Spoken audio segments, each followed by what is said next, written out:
This presentation is on the clinical assessment of the feet and the toes. At the end of this presentation, you should be able to demonstrate a systematic subjective examination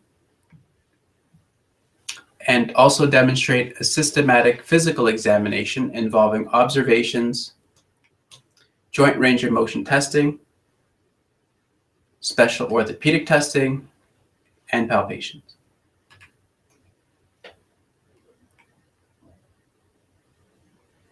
Regardless of the region of the injury,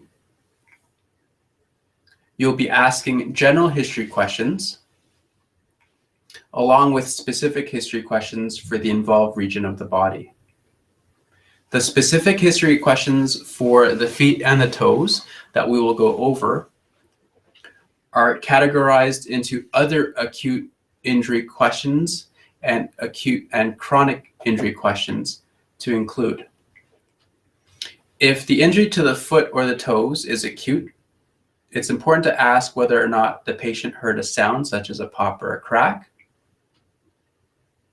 what type of sensations they're experiencing, especially if they're neurological, and where they're experiencing these sensations, and other symptoms such as giving way. It's also important to ask the position of the limb or the foot when the person got injured, whether the foot was fixed on the ground in a closed kinetic chain fashion, or whether it was in an open kinetic chain. And last but not least, if the injury was acute, it's important to ask whether or not the person or your patient was able to weight bear or continue activity after the injury. This will give you some information as to how severe the injury is. If the injury is chronic, it's important to ask about changes in certain things. Changes in training, changes in equipment, changes in training, walking or running surfaces, or training in biomechanics or biomechanical technique or sport technique could cause repetitive overuse injuries in the feet and in the toes. Changes in symptoms will also give an indication as to how the injury progressed relative to changes in training, equipment, surfaces, and so on.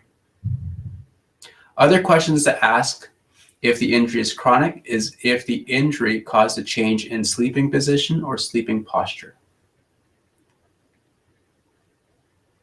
Other specific questions to ask, more specifically with equipment, are changes in shoes, anything specific to the socks, and potential orthotics or braces. Training terrain is important, not just the surface, but also whether or not the surface was uphill, downhill, or embanked.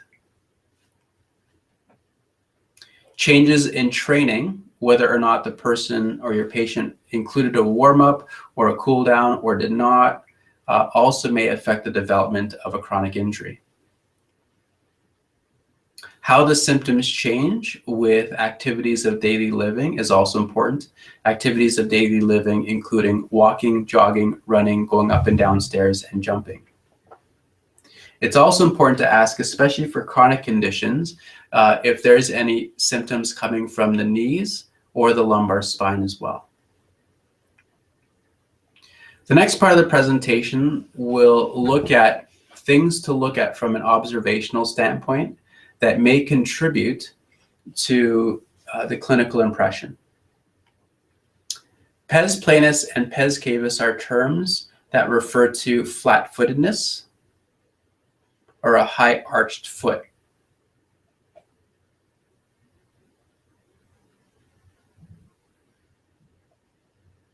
Toe deformities include Hallux Valgus. Hallux Valgus is a condition where there is a medial deviation of the first metatarsal, along with a lateral deviation of the phalanges, a valgus position at the metatarsal phalangeal joint of the great toe. That is referred to as Hallux Valgus. This is typically present in people that have Pes Planus or a flat foot. Another observation to make is whether or not the person has what's called Morton's toe. Morton's toe is a condition where the second toe is longer than the first. This may have implications for weight bearing in that typically with the great toe, body weight is transferred from the heel across the metatarsal heads through the big toe. The big toe is structured to take on body weight during toe off. However, if the second toe is longer than the great toe, then potentially the person's body weight will be traveling from the heel, lateral side of the foot, across the metatarsal heads, and through the second toe. The second toe structurally isn't made to take on the body weight during toe off. So that could cause issues later on.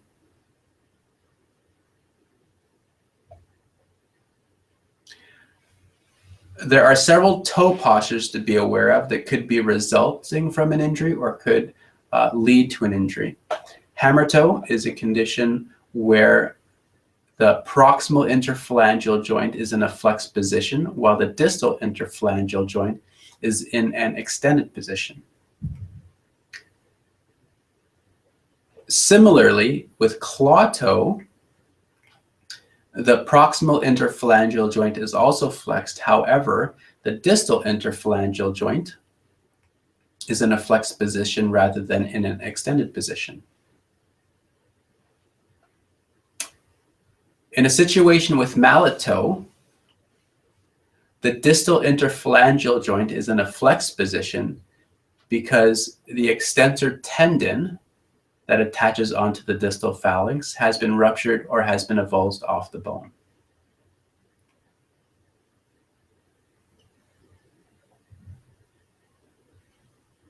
It's important to look at the medial arch in the foot with a foot and or toe injury, especially if it's a chronic injury, because this could be implicated with other clinical presentations. To assess the flat-footedness, if you will, of the foot or the integrity of the medial arch, there are several tests that you can use. The first one is called Navicular Drop. And to perform Navicular Drop, you would measure the height from the floor to the navicular tuberosity while the patient is in a non-weight bearing, a relaxed foot position. Once you've noted the height of the navicular tuberosity in a non-weight bearing position, have the patient fully weight bear onto the foot. Typically, the navicular tuberosity will drop, and the therapist will measure the new position of the navicular in weight bearing. Generally speaking, there typically will be a drop of up to about a centimeter from non-weight bearing to weight bearing. If the navicular drops more than 1 centimeter, that is related to Pes Planus. Feiss Line is another way to observe the medial arch. And Feiss Line is created by marking the medial malleolus and the head of the metatarsal of the great toe. With Feiss Line, if the navicular tuberosity in a weight-bearing position remains on the line between the medial malleolus and the metatarsal head, then the person has a neutral foot. If the navicular significantly drops below the line, then it is said that the patient has Pes Planus. If the navicular tuberosity remains above the line and stays there in weight bearing, then it's said that the patient has Pes Cavus.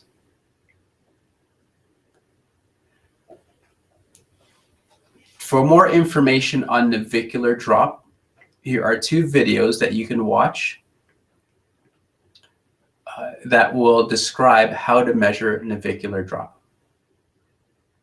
Here's a video link that also describes how to draw the Feiss line and what the test means.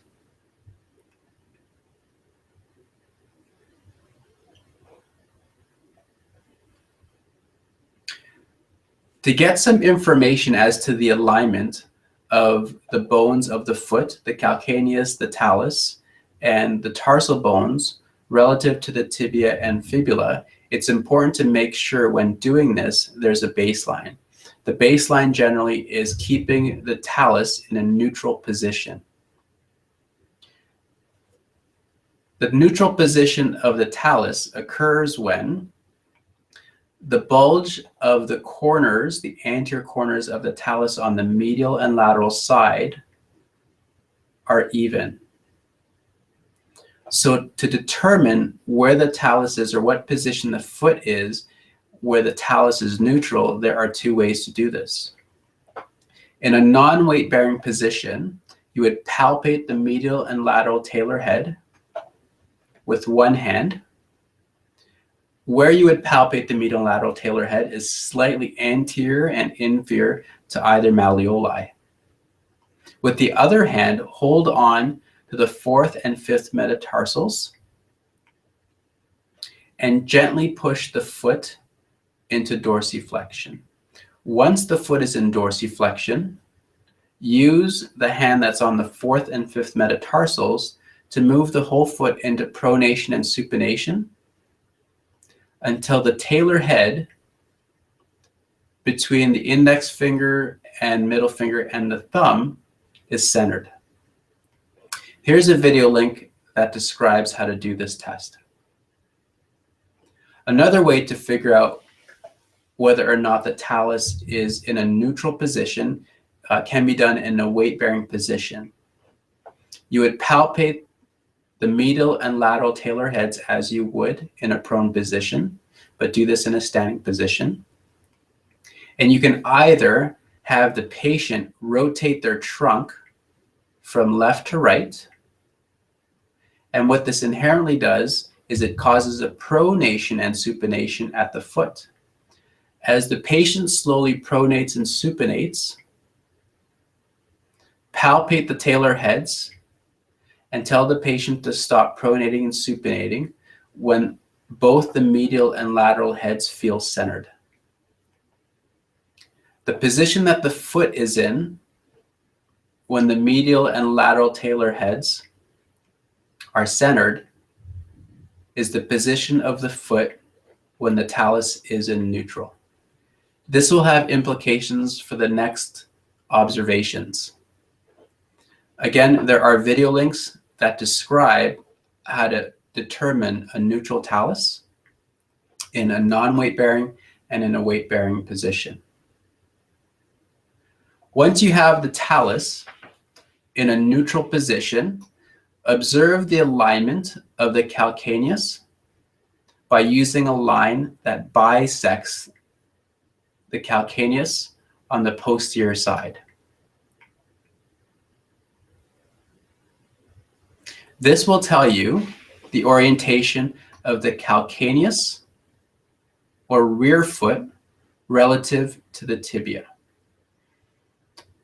But again, you need to be able to do this while the foot and ankle is in a neutral talus position. With the talus in a neutral position, observe the line that bisects the calcaneus and how that is oriented relative to the line that bisects the tibia. If the calcaneus is in a varus position, is in a valgus position, which means that the distal part of the extremity is towards the lateral side, then you have what's called a rear foot valgus. A rear foot valgus generally looks like the foot is in an everted position. With a rear foot valgus, the foot potentially looks like it's in Pes Planus. It indicates a mobile foot and calcaneal eversion. If this is the presentation, there is excessive and prolonged pronation. What this means during gait is that there's a lot of stress on the tibialis posterior that could lead to shin splints or medial tibial stress syndrome and potentially stress fractures. This position, however, is rare. What's more common is rear foot varus. With rear foot varus, it presents as pes cavus, potentially with a forefoot varus, which we'll explain in a second. With rear foot varus, you have a rigid calcaneal subtalar joint. In this particular case, the calcaneus is in an inverted position relative to the tibia.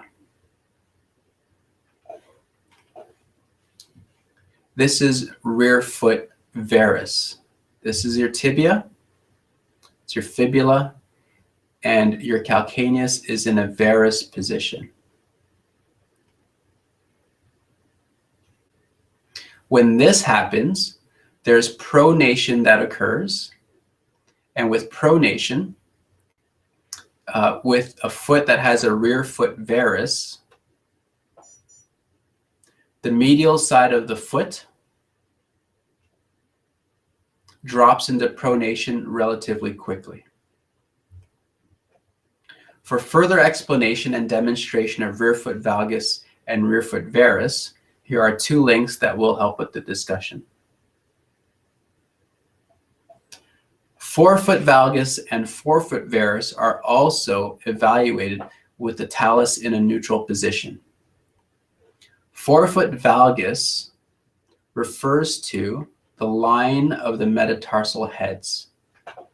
So in this particular case, you would determine a neutral talus, pinch the fourth and fifth metatarsals into dorsiflexion, and look at the angle of the metatarsal heads.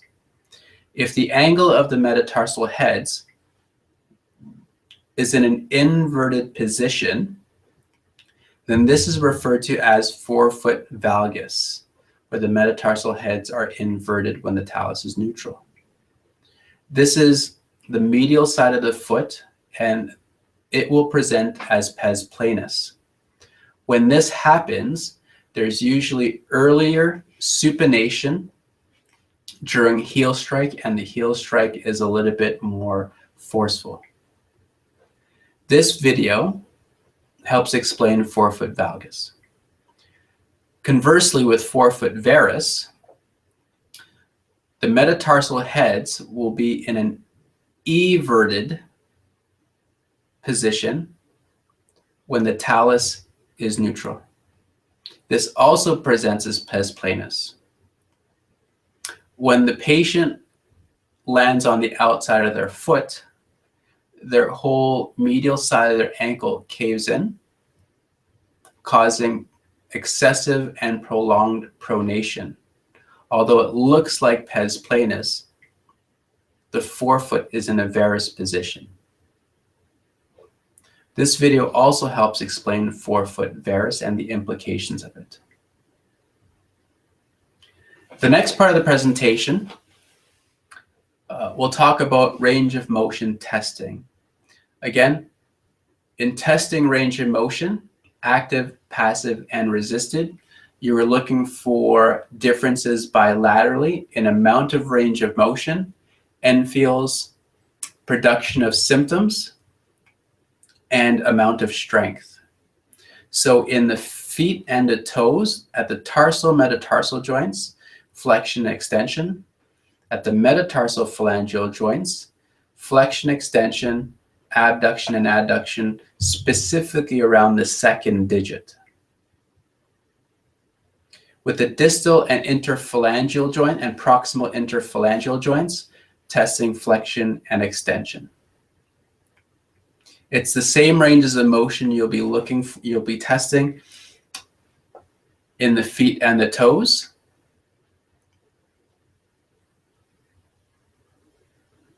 And with resisted range of motion testing as well, it's the same ranges of motion. Again, when performing passive and resisted range of motion testing, please be mindful of your hand positions, the direction of the force you are applying, how much you're applying, how much force you're applying, and patient comfort. The next part of the physical exam is special orthopedic testing.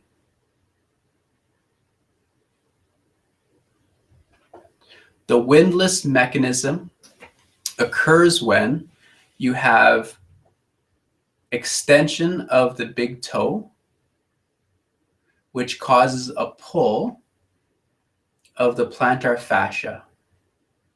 That's on the plantar surface of the foot and the metatarsal phalangeal joint. When you extend the great toe, it shortens the distance between the metatarsal head and the medial calcaneal tubercle, amplifying the medial longitudinal arch. Here are two videos that demonstrate the windlass test.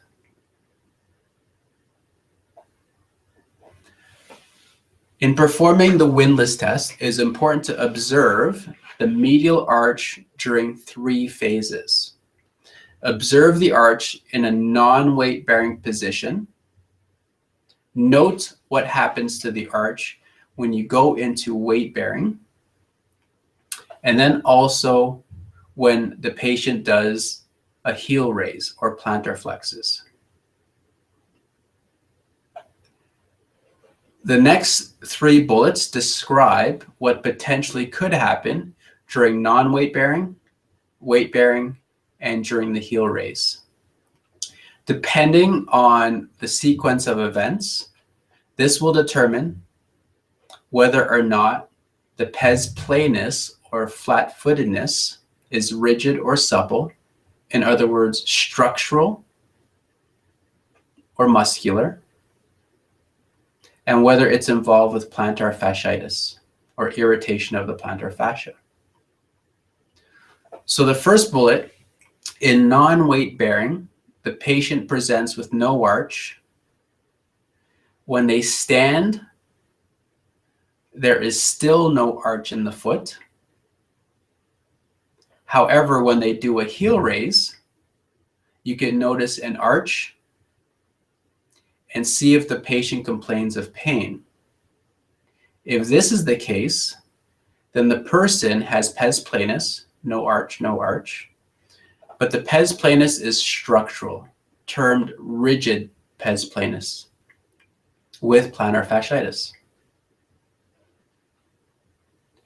If the patient is sitting down and you can observe a medial arch, but when they go into a weight-bearing position, their foot flattens and becomes flat. However, when they go up onto their toes and do a heel raise, you notice the arch again. However, they complain of pain.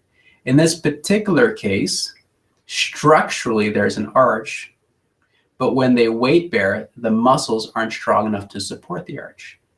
In which case, this is an example of a supple Pes Planus with plantar fasciitis.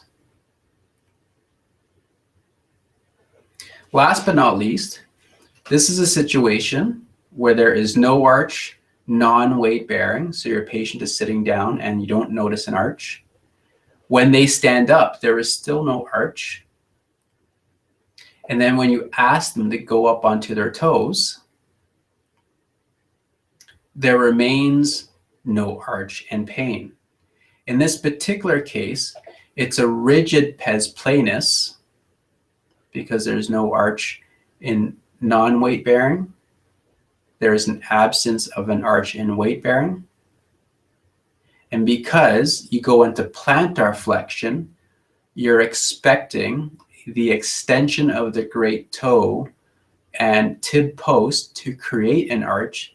Because there is no arch, the plantar fascia has been stretched and or the tibialis posterior is not strong enough to create the arch as you go into plantar flexion. So take a few moments to think about that. Supple Pes Planus is a result of muscle weakness, and therefore exercise could be the appropriate treatment. Whereas rigid Pes Planus is a structural issue, in which case the therapist might think about referring for orthotics. So it's critical to determine what the underlying issues are with the windlass test so that your treatment decision is a little bit better, either exercise versus orthotics. Again, on the previous slide, there are a couple of videos that help describe this. The next special tests are used for fractures and syndesmotic sprains. So the heel thump test is the term used in McGee's book. Schultz uses percussion, and Starkey uses the bump test. But these are tests where the therapist bumps the calcaneus with the hand if there's any pain or discomfort anywhere. It could indicate a fracture of the calcaneus, a fracture of the tibia, an advanced stress fracture, or in McGee's case, a syndesmotic sprain as well. Tonnelle's test, or Tonnelle Sign, involves the therapist tapping the tarsal tunnel and looking for a reproduction of the symptoms, specifically neurological symptoms caused by tarsal tunnel syndrome or entrapment, otherwise known as entrapment of the posterior tibial nerve. Another way to confirm or rule out entrapment of the nerve in the tarsal tunnel is to perform dorsiflexion eversion. Dorsiflex the ankle and the toes and evert the ankle. Reproduction of pain or symptoms is an indication of tarsal tunnel syndrome.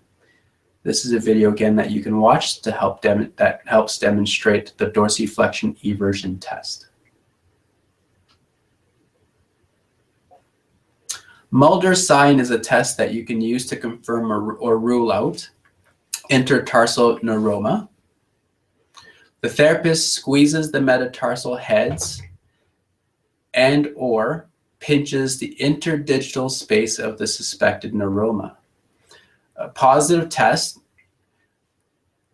is indicated by pain or reproduction of symptoms.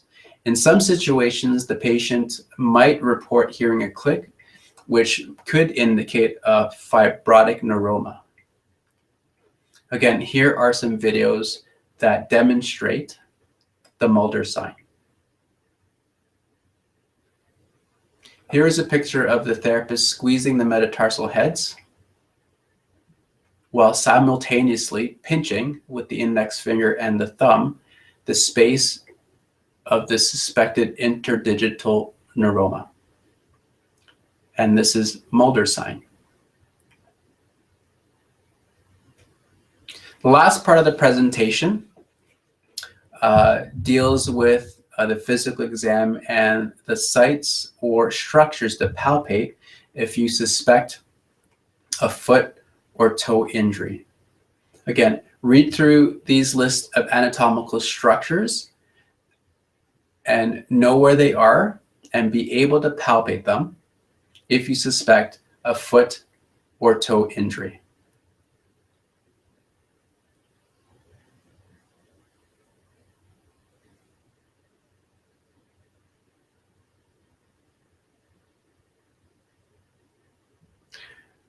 So we hope that by listening to this presentation, you're able to demonstrate a systematic subjective examination of an injury involving the foot or the toes, and also demonstrate a systematic physical exam of the foot and toes using observations, range of motion testing, specific orthopedic tests, and your palpation skills.